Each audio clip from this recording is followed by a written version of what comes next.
think that the problem is what we know as the global tragedy of the commons.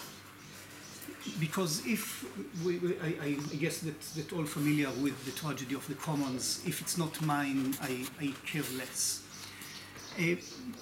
But the issue is that we have like two options. One is to say, well, so everything is mine, but with the notion of private property. And then we have other issues of private property that are problematic as well. And there are some suggestions that say, well, the solution to the tragedy of the commons is to divide the commons into very small shares and to give everyone like a share in the public space. But then again, well, I take this part and neglect all the other. And the other way is to adapt to what, and I think that it was also mentioned here in the other talks, what Enroth is talking about as the declaration of dependence, not the declaration of independence, but of dependence. That is understanding that responsibility is about seeing my share, but also the other's share as part of it. And ecologies of knowledge, because ecologies, you can talk about global ecology and you can talk about very small-scale ecology.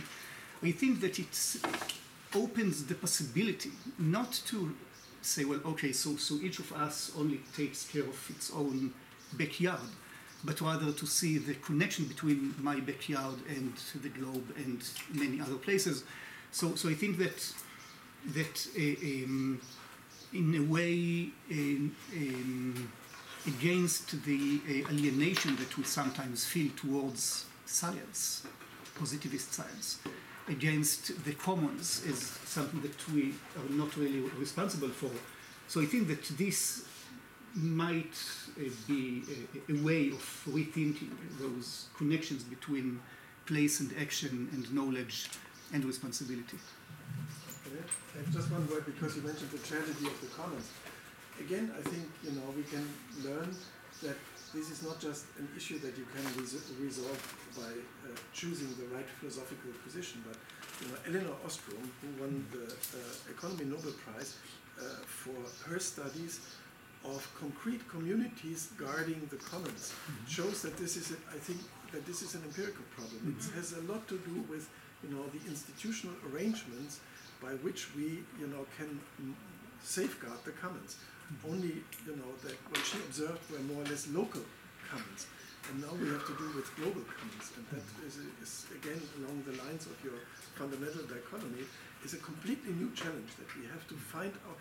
And one of her principles is, of course, you have to see yourself as a community and give yourself rules. So the challenge is really to see ourselves as a global community and give us rules, and we all know how difficult that is. Still, I believe we have to learn from empirical examples on how best to do that.